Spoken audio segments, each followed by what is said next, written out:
Question number 6 देखते हैं dear student. बिंदु 512 की मूल बिंदु से दूरी ज्ञात कीजिए। ये जो पॉइंट है 512, इसकी मूल बिंदु मतलब 0 से इसकी दूरी ज्ञात करनी है। Find the distance of the point 512 from origin.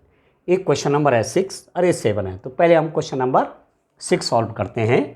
Dear student, एक पॉइंट है, फॉर एग्जांपल मैंने कहा ओ है, जिसके कोऑर्डिनेट 0 मतलब ये ओरिजिन है, ठीक है, मूल बिंदु है। और एक पॉइंट फॉर एग्जांपल मैंने कहा पी है, जिसके कोऑर्डिनेट्स दिए हैं 5,12, ठीक है। तो एक फॉर्मूला आप जानते हैं कि 2 पॉइंट्स के बीच की डिस्टेंस क्या होती है। यदि पॉइंट ए के कोऑर्डिनेट्स x1 y1 हो, पॉइंट्स बी के कोऑर्डिनेट्स x2 y2 हो, तो इनके बीच की distance A B is given by x2 minus x1 square plus y2 minus y1 whole square. एक पॉइंट ए है, उसके कोऑर्डिनेट्स x1 y1 हैं। दूसरा पॉइंट बी है, उसके कोऑर्डिनेट्स x2 y2 हैं। पॉइंट ए और बी के बीच की दूरी ए बी कैसे निकलती है, x2 minus x1 whole square plus y2 minus y1 whole square और पूरे का स्क्वायर रूट। तो यहाँ पर आप देख लीजिए, इसको मैं x1 y1 मान सकता हूँ, ये वाला पॉइंट x1 y1 और ये वाला पॉइंट क्या है x2 y2, ठीक है। तो यहाँ मैं लिख लेता हूँ मूल बिंदु या बिंदु 512 की मूल बिंदु जिसके निर्देशांक क्या होते हैं 0 से दूरी। The distance of the point 512 from the point 0 will be equal to square root of x2 minus x1, 5 minus 0 square plus y2 minus y1, तो 12 माइनस 0 स्क्वायर कितना हो जाएगा dear student, square root of 5 minus 0 कितना 5 का square होगा 25 plus 12 minus 0 कितना 12 का square 144, ये हो जाएगा square root of 169, square root of 169। 5 plus 4 9, 2 plus 4 6, 169। और 169 का स्क्वायर रूट कितना होता है, आप जानते हैं 169 का स्क्वायर रूट होता है 13। तो इस पॉइंट की मूल बिंदु से दूरी कितना हो जाएगा 13 इकाई। Distance of the point 512 from origin is 13। इसको इकाई लिख सकते हैं आप 13 इकाई या 13 यूनिट्स, ठीक है डियर स्टूडेंट। अब चलिए इसका मैं बी वाला पार्ट भी कर लेता हूं, आइए उसको भी देख लेते हैं। चलिए अब मैं क्वेश्चन नंबर 7, इसमें तो बी पार्ट नहीं है, पर क्वेश्चन नंबर 7 यहीं पर मैं सॉल्व करता हूं। आइए ध्यान से देखना है आपने, किस रूप में आपको पेपर करना था, किस रूप में आपको आंसर लिखने थे, ठीक है। परंतु जैसे भी आपने आंसर लिखे ठीक लिखे हैं, कोई दिक्कत नहीं है, जो भी आपने किया है सब अच्छा है। अब चलिए क्वेश्चन नंबर 7 देखिए। त्रिज्या 14 सेंटीमीटर वाले वृत्त का एक चाप केंद्र पर 90 डिग्रीज का कोण अंतरित करता है। चाप की लंबाई ज्ञात कीजिए। In a circle of radius 14 centimetre an arc subtends an angle of 90 degrees at the centre. Find the length of the arc. Find the length of arc, तो इस सर्किल से रिलेटेड क्वेश्चन है, इस टाइप के question आपने कर रखे हैं। ये सर्किल है, ये वो उसका सेंटर है फॉर एग्जांपल, और किसी टाइम पर कोई आर्क जैसे ए बी ठीक है, चाप, वृत्त का एक चाप, जैसे ये वाला ये चाप है, ठीक है, ये आर्क है, ये सेंटर पे 90 डिग्रीज का एंगल बना रही है। This arc is making an angle of 90 degrees at centre. ये चाप ए बी, कोई भी चाप, मैंने यहाँ पर ए बी ले रखा है, तो ये चाप केंद्र पे 90 डिग्री का एंगल बना रहा है, तो इस चाप की लंबाई चाहिए। What is the length of this arc. तो आप जानते हैं कि यदि केंद्र पे थीटा कोण अंतरित होता है तो संगत चाप की लंबाई कितना होती है, आप जानते हैं। इसी का सॉल्यूशन मैं यहाँ पर लिख रहा हूँ। कोण यदि थीटा है, पहले मैं सूत्र लिख रहा हूँ, कोण थीटा वाले त्रिज्यखंड के,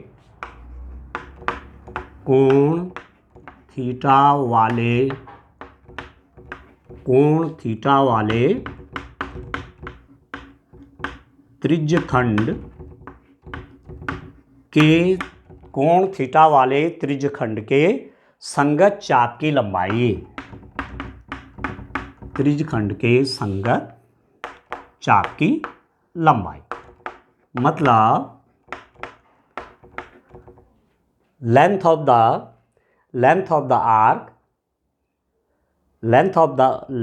that arc which subtend an angle of theta at the center। यदि यहाँ पर थीटा एंगल सबटेंड हो रहा है, थीटा एंगल बन रहा है, तो कितना होता है वो, theta by 360 degrees into 2 pi r, यह है सूत्र।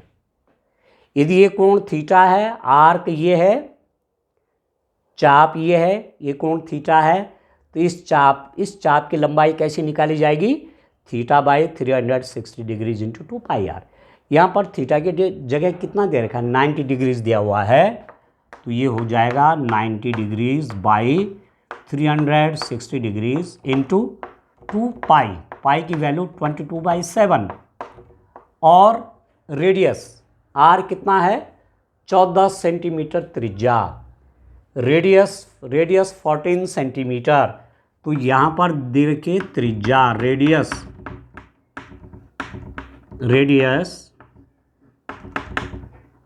Are is equal to 14 centimetre, त्रिज्या आर कितना, 14 सेंटीमीटर, ठीक है।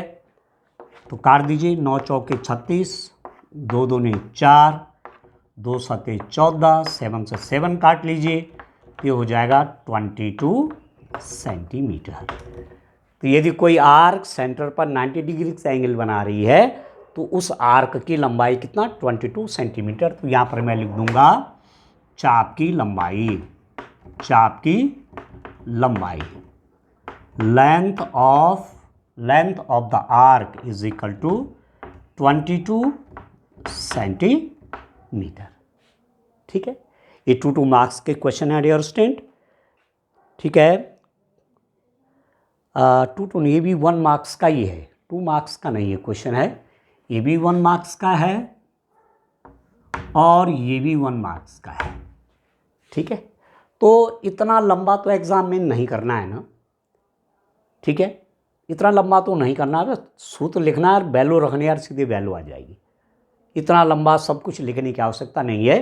1 मार्क्स का यदि क्वेश्चन है तो उसका आंसर आप 1 लाइन, 2 लाइन, 3 लाइन में अधिकतम दे सकते हैं, 1 लाइन में भी आंसर दिया जा सकता है, ठीक है। अब चलिए नेक्स्ट क्वेश्चन देखते हैं, आइए। क्वेश्चन नंबर 8 और क्वेश्चन नंबर 9 मैंने यहाँ लिख दिया है। पहले क्वेश्चन नंबर 8 सॉल्व करेंगे। क्वेश्चन नंबर 8 में है कि सिद्ध कीजिए, prove that 1 + tan square A divided by 1 + cot square A is equal to tan square A, ये प्रूफ करना है।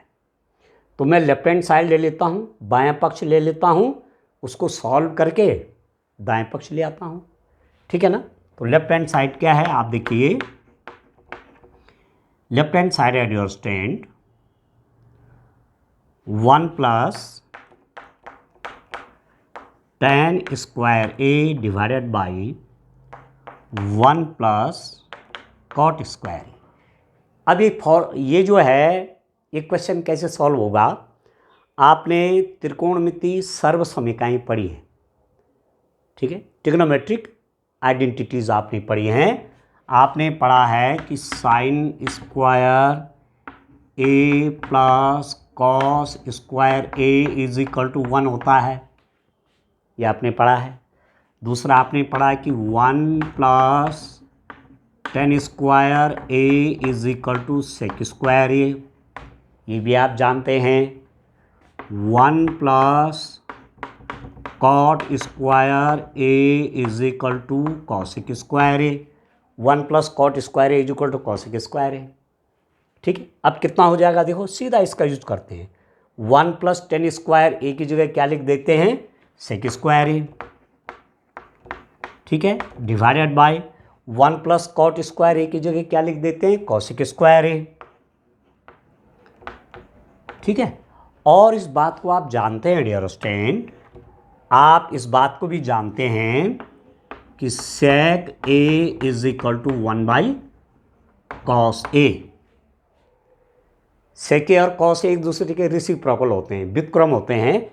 सेक A is equal to 1 by cos A और cosec A is equal to 1 by sine A, ये भी आप जानते हैं।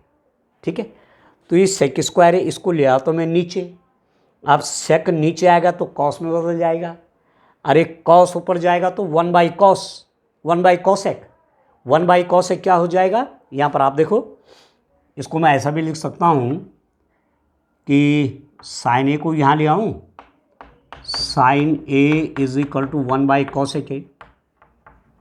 ठीक है, तो 1 बाई कॉसेक ए क्या, साइन ए, तो इसको ऊपर ले जाऊंगा तो ये साइन बन जाएगा, और इसको नीचे ले आऊँगा तो ये कॉस बन जाएगा।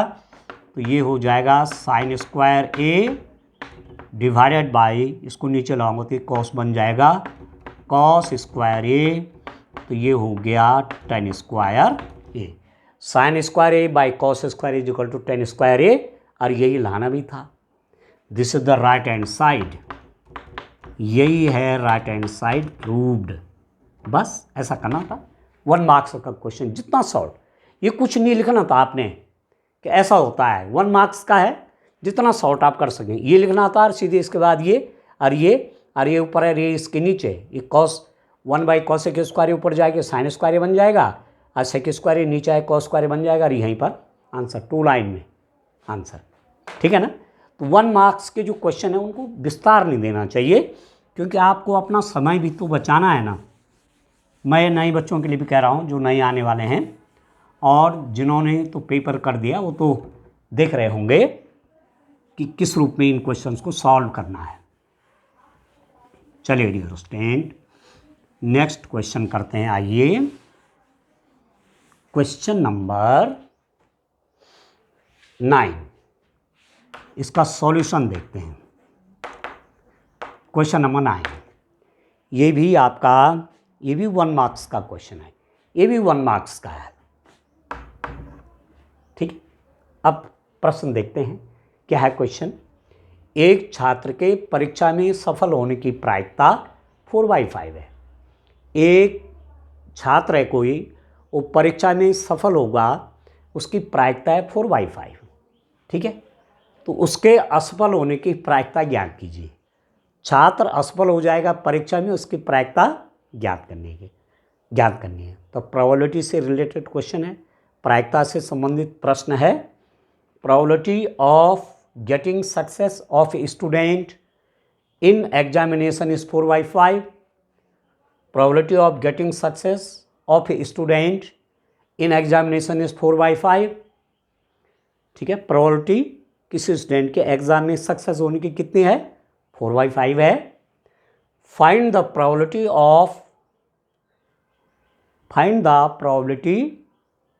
Of his failure. अब आप जानते हैं 2 बातें हो सकती हैं, परीक्षा में या तो पास होगा या फेल होगा, ये तो होता है। ठीक है ना, परीक्षा में स्टूडेंट पास होगा या फेल होगा, क्वेश्चन के हिसाब से कह रहा हूँ मैं, ठीक है ना। तो किसी छात्र के परीक्षा में पास होने की प्रायिकता प्लस छात्र के परीक्षा में फेल होने की प्रायिकता बराबर 1, ये तो होगा। ठीक है, कोई स्टूडेंट एग्ज़ाम में पास होगा उसकी प्रोबेबिलिटी प्लस एग्ज़ाम में फेल होगा उसकी प्रोबेबिलिटी, दोनों का सम कितना 1, ठीक है ना। तो अब 1 मार्क्स का है, चलो लिख ही लेता हूँ, मैं तो आपको समझाने के पॉइंट ऑफ व्यू से भी लिख रहा हूँ ना। तो परीक्षा में पास होने की प्रायिकता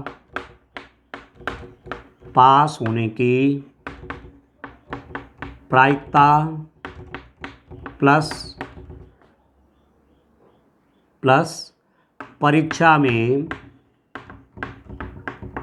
असफल होने की, मतलब पास न होने की, असफल होने की प्रायिकता, असफल होने की प्रायिकता बराबर 1, ठीक है।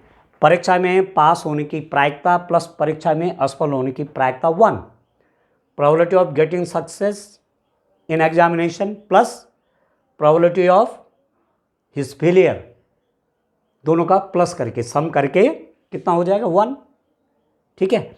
तो परीक्षा में असफल होने की प्रायिकता अभी तो दिया हुआ है, परीक्षा में पास होने की प्रायिकता 4/5, probability of getting success in examination is 4/5, इसकी वैल्यू तो 4/5 है, तो 4/5 प्लस असफल होने की प्रायिकता, असफल होने की प्रायिकता, ये दोनों को, इन दोनों का सम हो गया डियर स्टूडेंट 1, ठीक है। 4/5 plus probability of his failure is equal to 1। अब इसको वहाँ ले लीजिए, तो मैं यहाँ से मुझे क्या मिलेगा, असफल होने की प्रायिकता, उसके परीक्षा में असफल होने की प्रायिकता बराबर 1 ऋण 4/5, ठीक है ना। ये वहाँ जाके माइनस हो जाएगा। अब इसको सॉल्व कर लेंगे तो इसकी मल्टीप्लाई यहाँ हो जाएगी 5 - 4, तो ये हो जाएगा 1/5, ठीक है। 5 1 5, 5 - 4 1/5, ऐसा करना है, ठीक है। चलिए और क्वेश्चन देखते हैं डियर स्टूडेंट, आइए क्वेश्चन नंबर 10 देखिए डियर स्टूडेंट। HCF आप जानते हैं, HCF भी जानते हैं, LCM भी जानते हैं। HCF 306 और 657 का 9 ये दिया है, दिस इज गिवन। तो LCM फाइंड आउट करें 306 एंड 657 का। HCF दिया हुआ है 9 है, LCM फाइंड आउट करना है। HCF is given, HCF of this two numbers 9, find the LCM of this two numbers. तो पहले मैं यही क्वेश्चन सॉल्व करता हूँ, क्वेश्चन नंबर 10, तब आऊँगा मैं 11 पे, ठीक है। अब देखो आप जानते हैं, पहले एक फॉर्मूला लिख लेता हूँ, ठीक है। 2 मार्क्स के क्वेश्चन शुरू हो गए हैं। अब आप जानते हैं कि formula HCF AB into LCM AB is equal to A into B। HCF AB into LCM AB is equal to A into B होता है, ठीक है। ये फॉर्मूला है। 2 नंबर का HCF मल्टीप्लाई उनका LCM is equal to first number into second number. 2 संख्याओं का HCF गुणा गया उनका LCM इज इक्वल टू पहली संख्या गुणा दूसरी संख्या। तो इस पर भी यही फॉर्मूला लगा लेता हूँ मैं। तो HCF किस किस नंबर का डियर स्टूडेंट, आप देखिए 306,657 इंटू LCM 306,657, HCF इन दोनों का इंटू LCM इन दोनों का, दिस इज इक्वल टू इनका मल्टीप्लाई। HCF इन 2 नंबर का इंटू LCM इन 2 नंबर का इज इक्वल टू क्या हो गया, this number into this number. आप जानते हैं 306 इंटू 657, ठीक हो गया। अब ये तो दिया हुआ है, दिस इज इक्वल टू 9, तो इसकी जगह मैं 9 लिख लेता हूँ। 9 into LCM 306 657 is equal to 306 into 657। S shape की जगह 9 हो गया और इंटू एलसीएम है। अब एलसीएम निकालना है तो ये 9 कहाँ चला जाएगा, इसके डिनोमिनेटर में चला जाएगा। ठीक है, एलसीएम निकालना है तो ये 9 कहाँ जाएगा, इसके हर में आ जाएगा। तो LCM 306 657 is equal to 306 into 657 divided by how much, 9। अब काट लीजिए डियर स्टूडेंट, 9 से सीधे ही कट जाएगा। 65 में देखिए 9 सत्ते 63, 9 7 जा 63, 2 आएगा 27, 9 3 जा ये 9 सत्ते 63, 2 आया 9 3 27। तो LCM 306 657 is equal to 306 into 73। अब इन दोनों का मल्टीप्लाई करके मैं यहाँ पर लिख दूंगा। तो मल्टीप्लाई यहाँ पर कर लेता हूँ डियर स्टूडेंट, 306 इंटू 73 मल्टीप्लाई करना है 3 से 6 3 18, 3 3 9, 7 6 के 42, 21, 8 3 3 2 2। तो ये आ गया 22,338, 22,338 ये आ गया डियर स्टूडेंट एलसीएम। इस रूप में करना है ये। ठीक है, 2 मार्क्स का क्वेश्चन है। चलिए अब मैं क्वेश्चन नंबर 11 करता हूँ, इसको देखिए। और ये जो क्वेश्चन नंबर 11 है, इस टाइप के क्वेश्चन तो हमेशा पूछे जाते रहे हैं एग्ज़ाम में, ठीक है ना। इस टाइप का क्वेश्चन आपने पहले भी किए हुए हैं। तो चलो मैं भी आपको बता देता हूँ। आप देखिए क्या है क्वेश्चन डियर स्टूडेंट। सिद्ध कीजिए कि 6 प्लस स्क्वायर रूट ऑफ 2 एक अपरिमेय संख्या है। Prove that 6 plus square root of 2 is an irrational number. अभी तक आप प्रूव करते थे, सिद्ध कीजिए कि वर्गमूल 2 अपरिमेय संख्या है, वर्गमूल 3 अपरिमेय संख्या है, वर्गमूल 5 अपरिमेय संख्या है, वर्गमूल 7 अपरिमेय संख्या है। ठीक है, अब इस रूप में दे दिया, prove that 6 plus square root of 2 एक अपरिमेय संख्या। अब इसका तरीका है, अब मैं आपको तरीका बताता हूँ। क्वेश्चन नंबर 11 का सॉल्यूशन, इसका तरीका क्या है दोस्तों। हम पहले इसका कॉन्ट्राडिक्शन लेते हैं, इसका विरोधाभास लेते हैं। हमको प्रूफ करना है कि 6 प्लस स्क्वायर रूट ऑफ 2 क्या है, अपरिमेय संख्या है। तो मैं इसको मान लूँगा कि माना ये परिमेय संख्या है। ठीक है, तो माना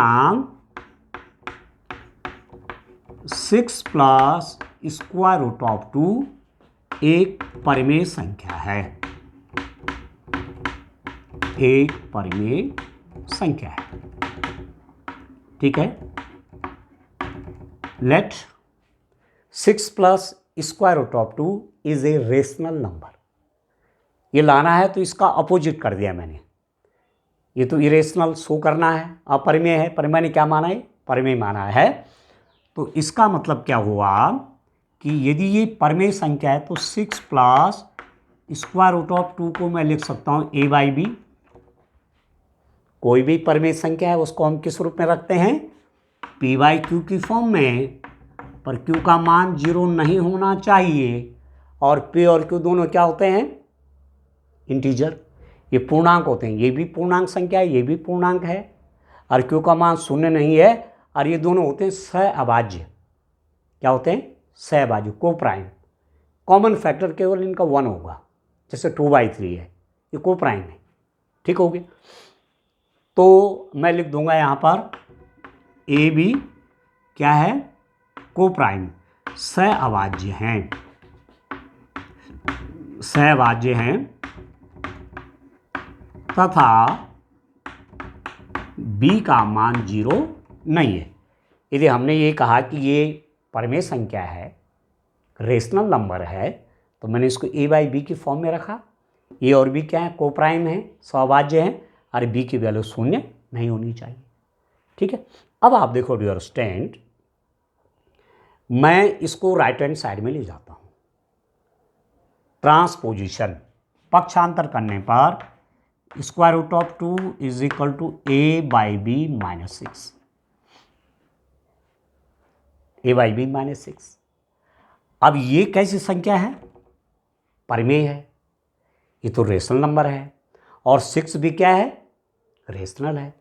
ये भी परिमेय है, ये भी परिमेय है, और परिमेय संख्याओं का अंतर भी परिमेय संख्या है। नहीं समझ में? ये भी रेशनल है, ये भी रेशनल है, उनका डिफरेंस भी रेशनल होगा। ये भी परिमेय है, ये भी परिमेय, उनका अंतर भी क्या होगा? परिमेय संख्या होगी। तो a बाई बी माइनस 6 एक परिमेय संख्या है, एक परिमेय संख्या है। a by b minus 6 is a rational number.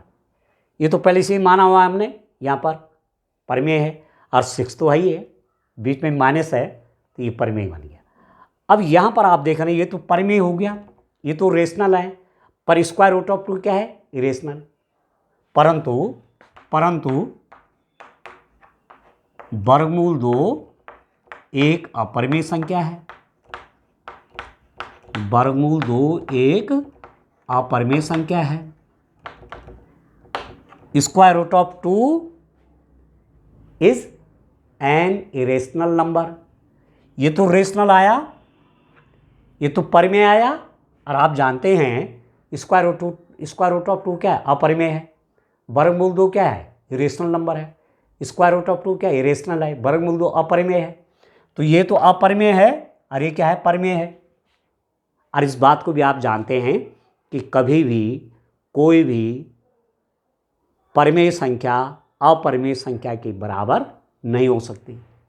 Not any rational number is equal to irrational number. कोई भी परिमेय संख्या और अपरिमेय संख्या आपस में बराबर नहीं हो सकते, ठीक है ना? तो यदि ये इरेशनल है, तो इसका मतलब ये बराबर है, तो इसको भी क्या है भाई? a बाई बी माइनस 6 परिमेय है ना, तो इसका मतलब क्या हुआ? वर्गमूल 2 भी परिमेय हुआ। तो वर्गमूल 2 तो परिमेय है नहीं ना, ठीक है? तो यह विरोधाभास क्यों आया? ये परिमेय क्यों बन गया? क्योंकि परिमेय है तो परिमेय के बराबर होगा। ये रेशनल है तो ये भी रेशनल होगा, विच इज़ नॉट पॉसिबल।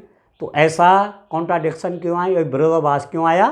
क्योंकि हमने शुरू में जो एज्यूम किया, जो प्रारंभ में माना कि ये परिमेय है, वो गलत है, ठीक है? यह विरोधाभास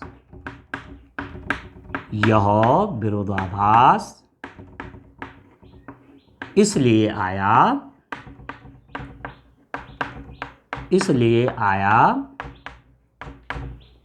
कि हमने 6 प्लस स्क्वायर रूट ऑफ 2 को परिमेय संख्या माना,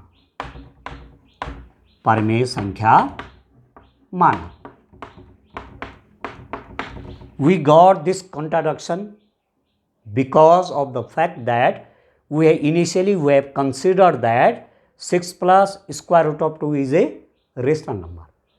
तो ये तो बात बिल्कुल उल्टी हो गई, परिमेय और अपरिमेय बराबर हो गए, इसका मतलब ये गलत हो गया। अरे गलत क्यों हुआ? हमारा मानना गलत था कि ये क्या है? परिमेय है।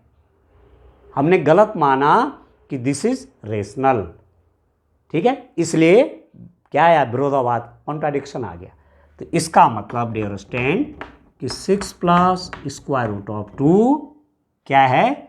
एक अपरिमेय संख्या है। बस ऐसा लिख देना था इसको, एक अपरिमेय संख्या है। 6 plus square root of 2 is an irrational number. 2 marks के क्वेश्चन, ठीक है? चलिए और देखते हैं। आइए क्वेश्चन नंबर 12 देखते हैं डियर स्टूडेंट। आइए, द्विघात समीकरण x square plus 7x minus 60 is equal to 0 के मूल ज्ञात कीजिए। Find the roots of the quadratic equation x square plus 7x minus 60 is equal to 0। इसको रूट्स निकालने हैं, मूल। ठीक है, तो मेरे पास इक्वेशन है x square plus 7x minus 60 is equal to 0। ये द्विघात समीकरण है, x की घात 2 है, चर की घात 2 है, वेरिएबल की पावर 2 है। एक क्वाड्रेटिक इक्वेशन है, जो वेरिएबल है उसकी पावर 2 है। ठीक है, क्या ज्ञात करने हैं? मूल, रूट्स। मीन्स अब जब मैं इसको सॉल्व करूँगा इस इक्वेशन को, इक्वेशन मतलब जिसमें इज इक्वल टू का साइन है, लेफ्ट हैंड साइड है, राइट हैंड साइड, इक्वेशन बन गई। इस इक्वेशन को सॉल्व जब मैं करूँगा, सॉल्व मतलब x की वैल्यू जब निकालूंगा तो वही क्या होंगे, x की वैल्यू जो ये वेरिएबल है ना, जो ये यहाँ चर है, अज्ञात है, x के बारे में मालूम नहीं, 2 के बारे में आपको मालूम है, 7 के बारे में मालूम है, 60 के बारे में मालूम है, पर x के बारे में मालूम नहीं है। तो x की वैल्यूज निकालेंगे तो उसी को बोलते हैं हल, सॉल्यूशन, या उसी को बोलते हैं मूल, रूट्स। तो x की 2 वैल्यूज आएंगी, क्योंकि x का स्क्वायर है, क्वाड्रेटिक इक्वेशन है, तो x की कितनी वैल्यूज होंगी? 2 होंगी। ठीक है, अब मैं कैसे इसको सॉल्व करूंगा, आप देखिए, मैं इसको ट्राइनोमियल, त्रिपदी से सॉल्व करूंगा। इसके और इसकी मल्टीप्लाई होगी तो ये हो जाएगा माइनस 60x स्क्वायर, इसका और इसका मल्टीप्लाई करके माइनस 60x स्क्वायर, और 7x के 2 पार्ट्स में ऐसे करूंगा कि उनको प्लस और माइनस करके तो इतना आएगा, पर मल्टीप्लाई करके इतना आएगा। ठीक है, तो 12 पंजे होते हैं 60, 12x इंटू माइनस 5x, इसको देखिए,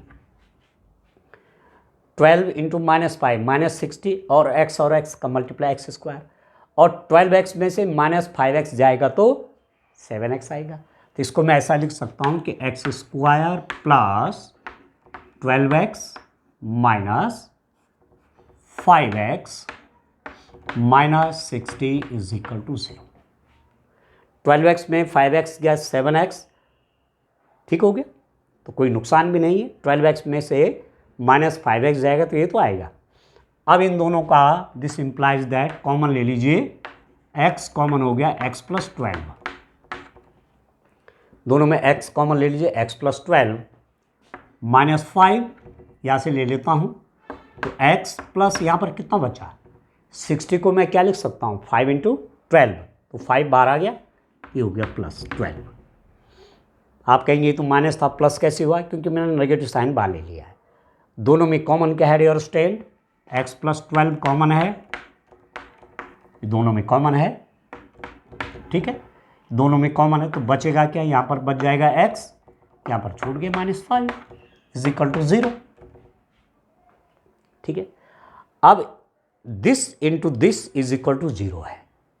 आप जानते हैं कि कहीं पर लिखा हुआ कि x into y is equal to 0, तो डियर स्टूडेंट 3 बातें होती हैं, या तो x 0 है, y 0 नहीं है, x is 0 but y is not equal to 0, तब ये दोनों का मल्टीप्लाई 0, और यदि x 0 नहीं है और y 0 है तब इन दोनों का मल्टीप्लाई 0, और यदि x भी 0 है और y भी 0 है तो दोनों का मल्टीप्लाई 0। ठीक है, तो या तो ये 0 है या ये 0 या दोनों 0 हैं।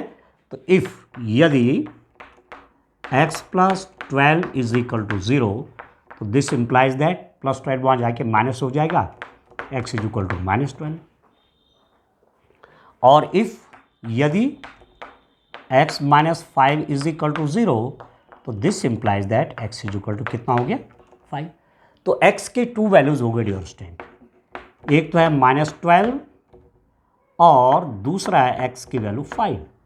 x की 2 वैल्यूज हो गई माइनस 12 और 5, और यही क्या कहलाएंगी, यही तो कहलाएंगे क्या, इसके मूल, इसके रूट्स, इसके हल, सॉल्यूशन। ठीक है, और एग्जाम में जब इस टाइप के प्रश्न आप करते हैं तो आप ये जान सकते हैं कि ये सही आए कि नहीं आए। तो पहले मैं आंसर लिख लेता हूँ, मूल क्या हो गए, माइनस 12 व 5, रूट्स हो गए माइनस 12 एंड 5। अब ये सही आया कि नहीं आया हम चेक कर सकते हैं। एक बार तो x की वैल्यू -12 यहाँ रखिए, इसमें केवल आपका वो है कि आपने सही किया कि नहीं किया एग्जाम में चेक करने के लिए, कॉपी के बाई पेज पे। तो x क्या है -12 स्क्वायर प्लस 7 इंटू -12 -60 कितना हो गया -12 का स्क्वायर 144, 12 सत्ते 84 -60 तो 144 माइनस 144 हो गया ना 0। तो x इक्वल टू -12 ने इसको सेटिस्फाई किया कि नहीं किया, संतुष्ट किया कि नहीं किया। तो इसका मतलब x इक्वल टू -12 इसका सॉल्यूशन है, इसका मूल है, इसका रूट है, जो भी बोलेंगे आप। ठीक है, अब मैं x इक्वल टू 5 रख के देखता हूँ। देखो जहाँ x है वहाँ 5 square plus 7 into 5 -60 left hand side में रख रहा हूँ, राइट हैंड साइड आना चाहिए। 5 के स्क्वायर 25, 7 5 जा 35 -60, 60 -60 is equal to 0। Left hand side को सॉल्व किया, राइट हैंड साइड आ गया। इसका मतलब ये भी मूल है, ये भी मूल है। This is root and this is also root. ठीक है डियर स्टूडेंट, ठीक है ना। तो ये तो आपको ये देखना है कि मेरा सही हुआ कि नहीं हुआ। माना आपको मालूम चल गया कि कुछ गलत हो गया तो दोबारा क्वेश्चन आप देख सकते हैं, इसलिए मैं आपको बता रहा हूँ। ठीक है, चलिए आइए नेक्स्ट क्वेश्चन देखते हैं dear student. Dear student question number 13 देखिए आप। दी गई आकृति में एक फिगर आपको दिया हुआ है, इसमें क्या क्या है। DE समांतर है, इस समांतर का चिन्ह है। DE समांतर है AC, DE और AC समांतर है, ये और ये आपस में समांतर है। और DF और AE समांतर है, मतलब ये DE और AC समांतर हैं और DF और AE समांतर हैं, ये दिया हुआ है। तो सिद्ध कीजिए, prove that BF over FE is equal to B over AC है। In the given figure, DE is parallel to AC and DF is parallel to AE. Prove that this happen. ठीक है, अब ध्यान से देखिए, मैं पहले बात किसकी करता हूँ। मैं बाकी सब भूल जाता हूँ, ये लाइन भी भूल जाता हूँ मैं, ये लाइन भी भूल जाता हूँ। तो केवल मेरे पास ये लाइन है, ये लाइन है, ये ट्रायंगल है, ये त्रिभुज है, त्रिभुज BAC में, इन ट्रायंगल BAC क्या क्या है डियर स्टूडेंट। D पॉइंट है, DE is parallel to AC। DE और ये AC आपस में पैरेलल है, एक पूरा ट्रायंगल में। इसमें देखो अब ये, ठीक है, DE और AC क्या है, पैरेलल है, इसको भी भूल जाओ, ये भूल जाओ, ये भूल जाओ। इस ट्रायंगल में AC और D क्या है, पैरेलल है, समांतर है। तो यदि ये समांतर है तो क्या होता है, आपने पढ़ा है कि यदि इस भुजा के समांतर एक रेखा खींची गई है, इस साइड के पैरेलल एक लाइन सेगमेंट खींचा गया है, तो क्या रेशियो होता है, AD/DB। आप जानते हैं AD/DB is equal to AD/DB is equal to क्या होता है डियर स्टूडेंट। अब इसको ले लीजिए, ये वाला BE, यही है ना, ये और ये पैरेलल है, तो AD/DB is equal to BE/EC। ये तो होगा BE/EC, इक्वेशन नंबर EC है, इक्वेशन नंबर 1 पढ़ा आपने ऐसा। इक्वल ट्रायंगल है, आधार के समांतर, ये दोनों पैरेलल हैं, तो दिस बाय दिस, इसके और इसके बीच जो रेशियो होगा, जो अनुपात होगा, वही अनुपात इसके और इसके बीच होगा। This by this is equal to this by this, ऐसा आपने पढ़ा है थ्योरम।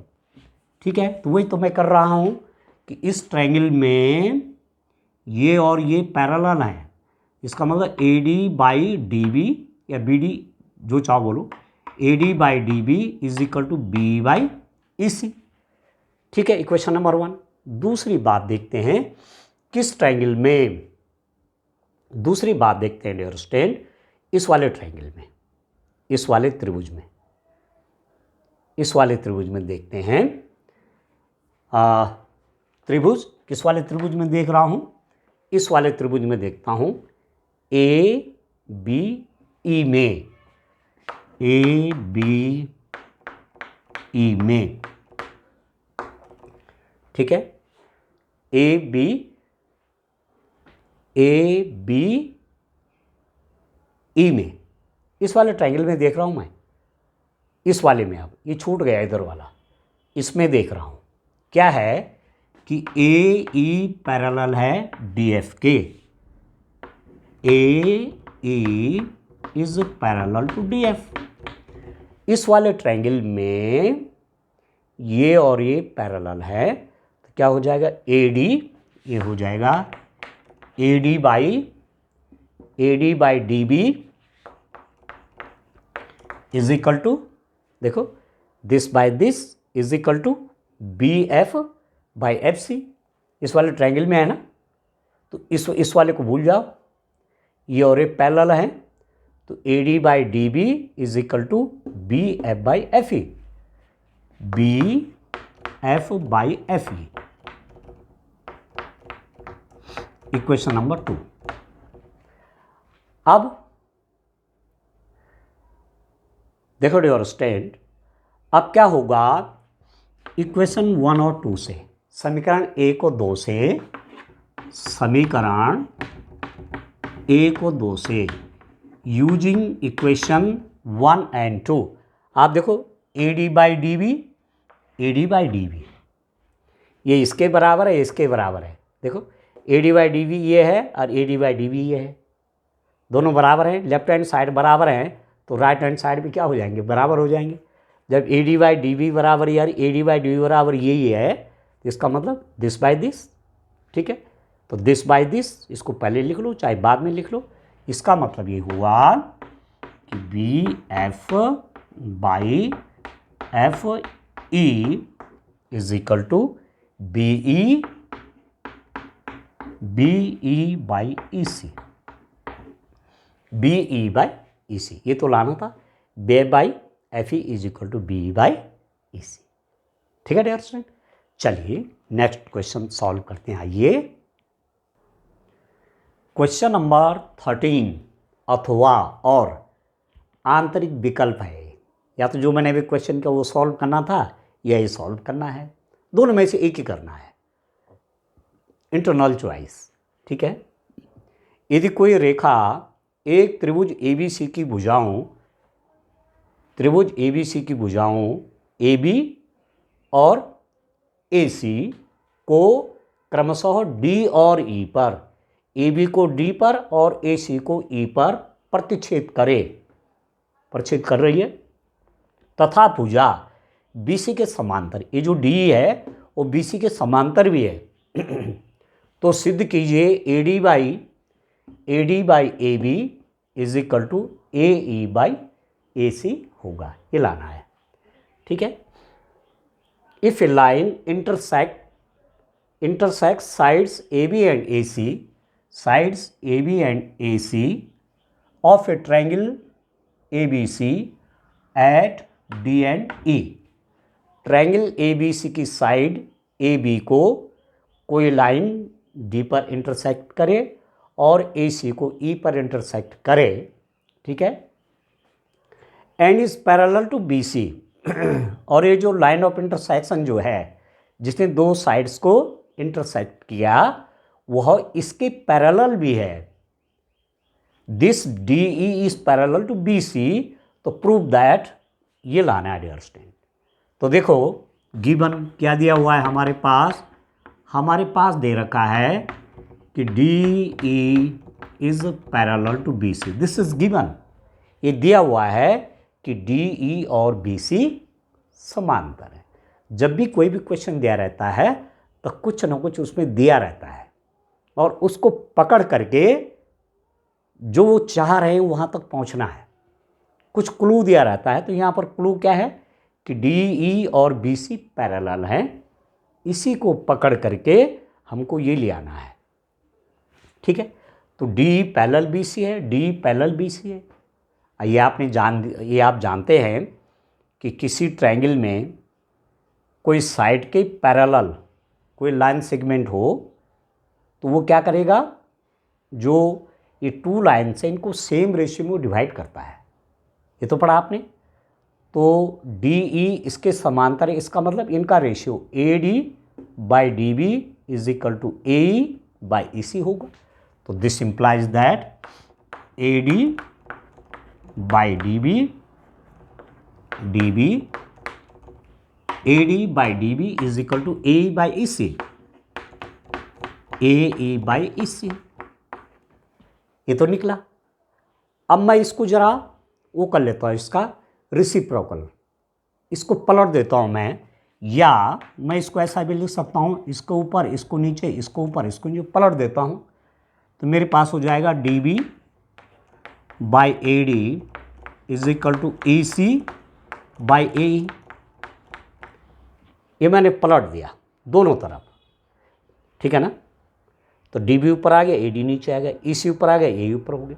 अब दोनों तरफ +1 करिए, यहाँ भी +1 करिए और यहाँ भी +1 करिए, तो मेरे पास क्या आएगा डियर स्टूडेंट कि D B divided by A D +1। Left hand side में मैं +1 कर रहा हूँ, तो राइट हैंड साइड में ही मुझे +1 करना ही पड़ेगा, तब जाके बैलेंस होगी इक्वेशन। लेफ्ट हैंड साइड में मैंने 1 प्लस किया, तो राइट हैंड साइड में भी 1 प्लस करना पड़ेगा। अब देखो इसकी मल्टीप्लाई यहाँ हो जाएगी, तो मेरे पास क्या आएगा डी बी प्लस इसकी मल्टीप्लाई इसके साथ A D by A D is equal to इसकी मल्टीप्लाई यहाँ A C plus A E by A ई। ठीक हो गया। इसकी मल्टीप्लाई यहाँ ये लिख दिया, इसकी मल्टीप्लाई यहाँ ये आ गया। अब D B plus A D, D B देखो D B plus A D कितना हुआ, D B plus A D, इसका और इसका प्लस कितना हो गया पूरा A B.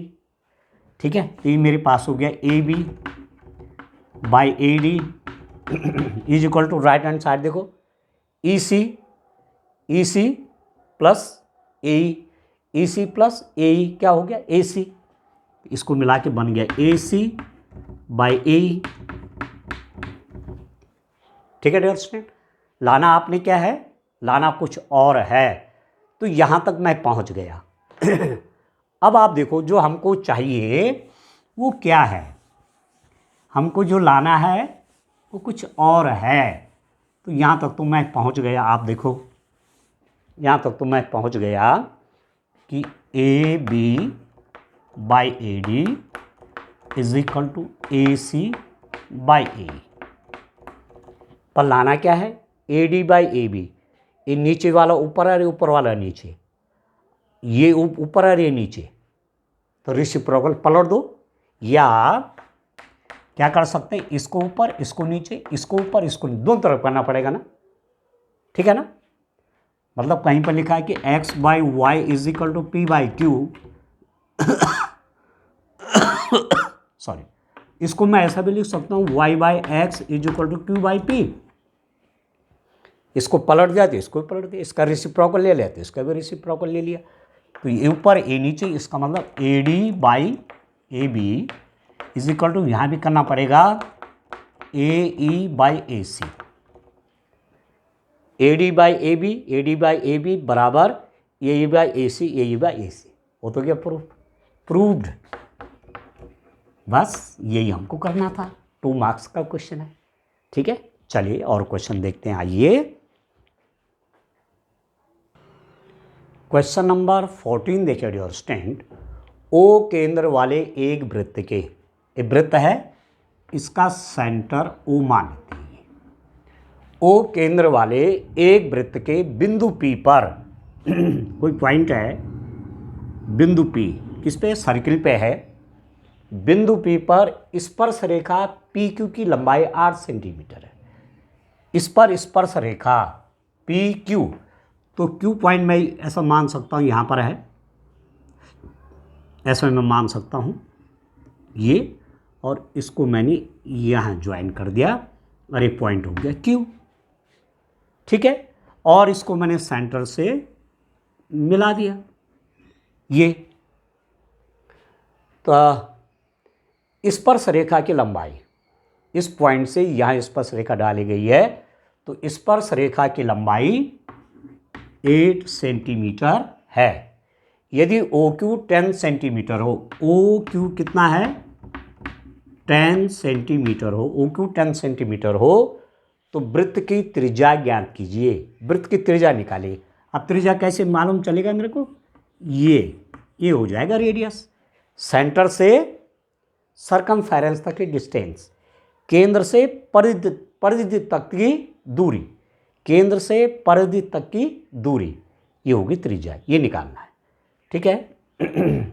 Length of a tangent PQ, length of a tangent PQ at a point P of a circle with center O is 8 centimetre. ये टेंजेंट की length दे रही है 8 centimetre. If OQ is equal to 10 centimetre, find the radius of the circle, circle का radius चाहिए। तो जैसे जैसे इंफॉर्मेशन क्वेश्चन में दी हुई थी, उस इंफॉर्मेशन के हिसाब से मैंने फिगर बना दिया। अब जो जो मुझे दिया है उसका यूज़ करके मुझे रिजल्ट पर पहुंच जाना है, ठीक है। अब देखो डियर स्टूडेंट, आप जानते हैं इस बात को, आपको याद होगा कि रेखा की टेंजेंट और उस पॉइंट पर रेडियस के बीच में 90 डिग्री का एंगल होता है। किसी वृत्त की स्पर्श रेखा और स्पर्श बिंदु पर कोई त्रिज्या यूं, इन दोनों के बीच में जो एंगल होता है वो 90 डिग्रीज होता है। कितने डिग्री का एंगल होता है, 90 डिग्री। टेंजेंट और रेडियस के बीच में 90 डिग्री का एंगल है। अब ये ट्रायंगल बन गया। अब कैसा ट्रायंगल हो गया ये, राइट एंगल ट्रायंगल, समकोण त्रिभुज हो गया, क्योंकि एक कोण 90 अंश हो गया। और जब ये समकोण त्रिभुज बन गया तो इस कोण के सामने की भुजा क्या बन जाएगी, कर्ण बन जाएगी, ठीक है। ये एंगल कितना हो गया, 90 डिग्रीज। इसके जस्ट अपोजिट जो साइड होगी वो क्या बन जाएगा, हाइपोटेन्यूज, तो ये बन जाएगा कर्ण, ठीक है। तो ट्रायंगल समकोण त्रिभुज, राइट एंगल ट्रायंगल, समकोण त्रिभुज किसमें, Q या OPQ में, OPQ में जहां पर राइट एंगल बन रहा है उसको बीच में लिखते हैं, जहां पर समकोण बन रहा है उसको कहाँ लिखते हैं, बीच में लिखते हैं, समकोण त्रिभुज OPQ में। इसका वर्ग, क्योंकि 90 अंश के सामने की भुजा कर्ण बन जाएगी, OQ का वर्ग, कर्ण का वर्ग बराबर शेष दो भुजाओं के वर्गों का योग, तो OP वर्ग, OP square plus PQ square, ये तो होगा पाइथागोरस थ्योरम। कर्ण का वर्ग बराबर शेष दो भुजाओं के वर्गों का योग, this square plus this square is equal to this square. Square of the hypotenuse is equal to sum of the square of two sides. Hypotenuse का स्क्वायर बराबर this square plus this square. बाकी हमारे पास दे रखा है OQ कितना दिया हुआ है, दिस इज 10 सेंटीमीटर, तो 10 square is equal to OP तो निकालना ही, तो रेडियस है, प्लस PQ 8 सेंटीमीटर है, 8 का स्क्वायर, ठीक है डियर स्टूडेंट। तो 10 का स्क्वायर कितना हुआ, 100, 10 इंटू 10, OP स्क्वायर प्लस 8 का स्क्वायर कितना हो गया, 64। इसको यहाँ लिया हो माइनस हो जाएगा, this implies that 100 minus 64 is equal to OP square. इसको यहाँ लिया तो नेगेटिव हो जाएगा, और 100 में से 64 माइनस हो गया तो 36 is equal to OP square, ठीक है ना। तो मेरे पास OP स्क्वायर कितना हुआ डियर स्टूडेंट, 36। तो यदि मैं OP की वैल्यू निकालना चाहूँगा तो इसका स्क्वायर रूट हो जाएगा, वर्गमूल। OP स्क्वायर 36 है तो OP निकालना तो इसका क्या ले लेंगे, वर्गमूल, स्क्वायर रूट। और 36 का स्क्वायर रूट कितना हुआ, 6, 6 गुणा 6 36, स्क्वायर रूट 6 हो गया। तो ओपी क्या है? रेडियस। तो वृत्त की त्रिज्या, रेडियस ऑफ सर्किल, वृत्त की त्रिज्या, radius of circle is equal to 6 centimetre. ये 6 सेंटीमीटर आ जाएगा dear student. Radius of circle कितना आया? 6 सेंटीमीटर। ये क्वेश्चन भी आपका 2 मार्क्स का है 2 मार्क्स का क्वेश्चन है, ठीक है डियर स्टूडेंट। इस रूप में क्वेश्चन करने हैं।